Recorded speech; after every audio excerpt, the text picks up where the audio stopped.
Hello students, तो चलिए शुरू करते हैं next question number 5 from exercise 9.3 class 11 chapter का नाम है सीक्वेंस एंड सीरीज। ठीक है, अगर आप चैनल पे नए हैं तो चैनल को सब्सक्राइब कर लीजिए। क्वेश्चन फर्स्ट है, इसमें फर्स्ट पार्ट जो दिया गया है, ठीक है, इसमें बोले which term of the following sequence, मतलब हमने यहाँ पे इस कौन सी टर्म जो होगी इस सीक्वेंस की वो 128 रहेगी। ठीक है, इसी तरह फिर बी पार्ट करेंगे, फिर सी पार्ट करेंगे। तो ये पार्ट को सोल्व करना स्टार्ट करते हैं हम यहाँ पे। तो यहाँ पे हमें सीक्वेंस जो दिया गया था, जो सीक्वेंस है वो है 2, 2√2, 4 एंड सो ऑन, और इसकी जो लास्ट टर्म है वो 128 है। ठीक है, तो यहाँ से हम जो है ए की वैल्यू, आर की वैल्यू फाइंड कर लेंगे, ए एन की वैल्यू जो लास्ट टर्म होती है। ठीक है, तो फर्स्ट टर्म जो है इसकी ए वो 2 के बराबर है। ठीक है, फर्स्ट टर्म जो थी इस जीपी की वो कितनी है, 2 है।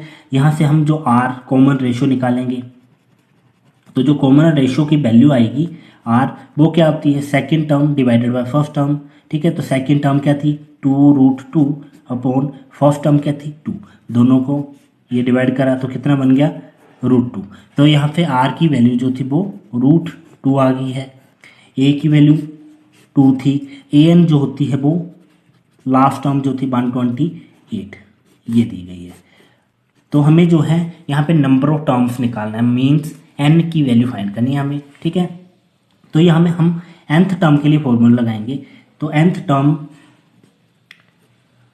Term of GP is given by, तो जो ज्योमेट्रिक प्रोग्रेशन होता है उसकी nth टर्म जो होती है उसको हम फाइंड करते हैं A N equal to A R raise to power n minus 1 इस फॉर्मूले से। ठीक है, तो यहाँ पे हम वैल्यू पुट करते हैं, ए एन की वैल्यू थी 128 इक्वल टू ए की वैल्यू थी 2 इंटू आर की वैल्यू थी √2 और √2 की पावर थी n माइनस 1।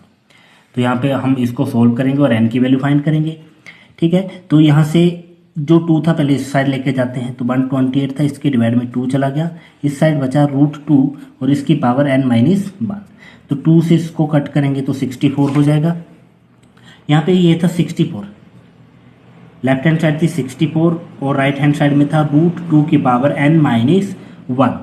अब 64 का अगर हम फैक्टर करें तो 2 32 2 जा 2 16 2 8 जा 2 4 जा देन 2 2 जा एंड 2 1 जा। ठीक है, तो हम इसको लिख सकते हैं 64 को 2 की पावर कितनी हो गया 1 2 3 4 5 6, तो हम 64 को लिखेंगे 2 की पावर 6 इक्वल टू यहाँ पे था √2 की पावर n माइनस 1। अब यहाँ पे एक चीज़ आपने नोटिस करनी है, ये √2 था, हमें जो है बेस सेम करना है यहाँ पे, तो जो पावर होंगी वो इक्वल आ जाती है। ठीक है, तो जो √2 होता है, कोई भी नंबर है, जैसे मान लिया a का रूट है, तो रूट को हम जो है उसकी पावर 1/2 के रूप में लिख सकते हैं। रूट का मतलब स्क्वायर रूट का मतलब होता है जो पावर होती है वो 1/2। तो हम इस रूट को भी क्या लिखेंगे 2 की पावर 1/2 और उसकी भी पावर क्या थी n माइनस 1। ठीक है, तो ये था, इस साइड था 2 की पावर 6। अब यहाँ पे एक आइडेंटिटी यूज कर सकते हैं, कोई नंबर होता है a की पावर m, अगर उसकी भी पावर n होती है तो जो पावर होती हैं वो आपस में मल्टीप्लाई हो जाती हैं। तो यहाँ पे हम सेम फॉलो करने वाले हैं, 2 की पावर 1/2 मल्टीप्लाई n माइनस 1 और इस साइड था 2 की पावर 6। तो ये जो होगा वो बन जाएगा 2 की पावर 6 इक्वल टू 2 की पावर n माइनस 1 बन जा n माइनस 1 अपॉन 2। अब हमारा बेस जो था वो सेम हो गया है, जब बेस सेम होता है तो उनकी पावर्स जो होती हैं वो इक्वल रहती हैं। तो ये बन जाएगा 6 equal to n minus 1 upon 2। जब इसको सॉल्व करेंगे तो ये मतलब 2 उधर जाएगा तो 12 बन जाएगा equal to n minus 1, minus 1 था इस साइड जाएगा तो इसमें प्लस हो जाएगा, 12 प्लस 1 करेंगे 13 हो जाएगा। तो n की वैल्यू जो होगी वो 13 रहेगी, means 13th term of sequence कौन सा था, ये 2 2√2 4 एंड सो ऑन, इस वाले सीक्वेंस की जो 13th टर्म रहेगी इज 128। तो यही पूछा था हमें क्वेश्चन में कि which term of the following sequence, इस वाले सीक्वेंस जो दिया है इसकी कौन सी टर्म जो है 128 रहेगी। ठीक है, इसका नेक्स्ट क्वेश्चन करते हैं सेकंड पार्ट। और सेकंड पार्ट में जो हमें सीक्वेंस दिया है वो दिया है √3, 3, √3, एंड सो ऑन, ये वाला था। इसका पूछा है कौन सा इसका जो टर्म रहेगी वो 729 रहेगी। ठीक है, तो सेम तरीके से इसको भी सॉल्व करेंगे। फर्स्ट टर्म जो है ए वो √3 है। ठीक है, यहाँ पे लिख लेते हैं फर्स्ट टर्म, और इसका जो कॉमन रेशो रहेगी, कॉमन रेशो की वैल्यू मींस आर की वैल्यू जो है वो क्या होती है, second term divided by third term, तो 3 अपॉन और √3, तो ये आर की वैल्यू यहाँ पे हो जाएगी। और इसकी लास्ट टर्म जो थी 729 मींस वो क्या दे रही है हमें, ए एन की वैल्यू दे रही है। तो हमें यही फाइंड करना है कि कौन सी एन की वैल्यू फाइंड करनी है कि कौन सी टर्म जो होगी वो 729 रहेगी। तो ये वाली वैल्यू मैंने यहाँ पे लिख ली हुई है। ठीक है, तो हम डायरेक्टली यहाँ पे nth टर्म के लिए जो फॉर्मूला होता है वो यूज़ करते हैं कि ए एन जो होता है वो होता है ए आर एन माइनस 1। ठीक है, वैल्यू पुट करते हैं, ए एन की वैल्यू 729, ए की वैल्यू है √3 इंटू आर की वैल्यू है 3 अपॉन √3, और इसकी पावर कितनी है n-1। ठीक है, और अगर आपको ये 3 अपॉन √3 नहीं लिखना है तो हम इसको जो है रैशनलाइज कर सकते हैं। ठीक है, तो हम क्या करते हैं, रैशनलाइज करने के लिए जो टर्म दी होती है, जो डिनोमिनेटर में होता है, इसका रूट खत्म करने के लिए हमें क्या करना पड़ेगा, इसी सेम टर्म को ऊपर भी मल्टीप्लाई करेंगे और नीचे भी। ठीक है, तो √3 इंटू √3 जो होगा वो √3 का स्क्वायर बन जाएगा, और स्क्वायर से रूट कैंसिल होकर ये सिंपल 3 आ जाएगा। और ऊपर था 3√3, 3 से 3 कट हो जाएगा, तो इसको हम जो है √3 भी लिख सकते हैं सिंपली। ठीक है, तो हम इस वाली वैल्यू को √3 लिख लेते हैं यहाँ पे, √3 इंटू √3 की पावर n-1, और यहाँ पे ये था 729, तो यहाँ पे 729 जो है उसके फैक्टर कर लेते हैं। ठीक है, 3 से ये कट हो जाएगा, 3 2 6, 4 3 12, 3 3 9, 3 8 24, और 3 1 3, 3 27 3 3 9 3 3 एंड 3 1। तो 729 को हम जो है 3 की पावर कितना लिख सकते हैं, 6 लिख सकते हैं। तो इसको लिखेंगे 3 की पावर 6 इक्वल टू, यहाँ पे अगर देखा जाए √3 की पावर 1 है, ये √3 की पावर n-1 है।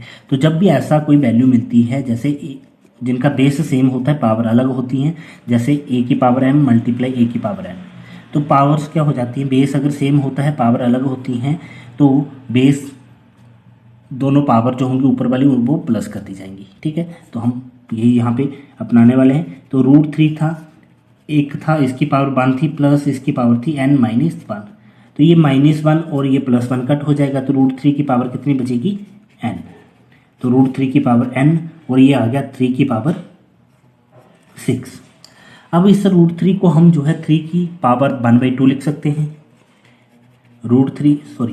3 की पावर 1/2, और उसकी पावर थी n, यहाँ पे 3 की पावर 6।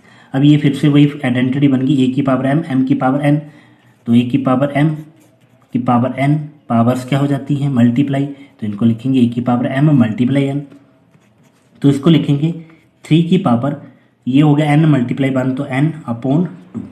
ठीक है, ये 3 की पावर 6 थी। अब बेस सेम हो गया दोनों का, तो पावर्स जो होंगी वो क्या होंगी, इक्वल रहेंगी। ठीक है, तो 6 इक्वल टू n अपॉन 2, इसको सॉल्व करेंगे तो n इक्वल टू 2 उधर गया तो 12, तो n की वैल्यू कितनी बन गई यहाँ पे 12। तो जो ये वाला सीक्वेंस था इस वाले क्वेश्चन में, तो लिखेंगे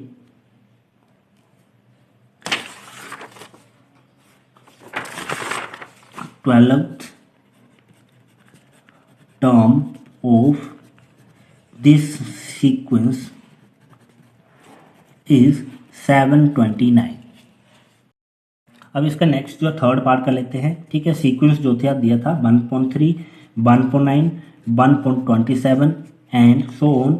इसका पूछा था कौन सी टर्म जो होगी वो 1/19,683 रहेगी। ठीक है, शुरू करते हैं। फर्स्ट टर्म जो है वो है 1.3। ठीक है, और जो इसका कॉमन रेशियो रहेगी आर की वैल्यू वो कितनी रहेगी, first term second term divided by first term.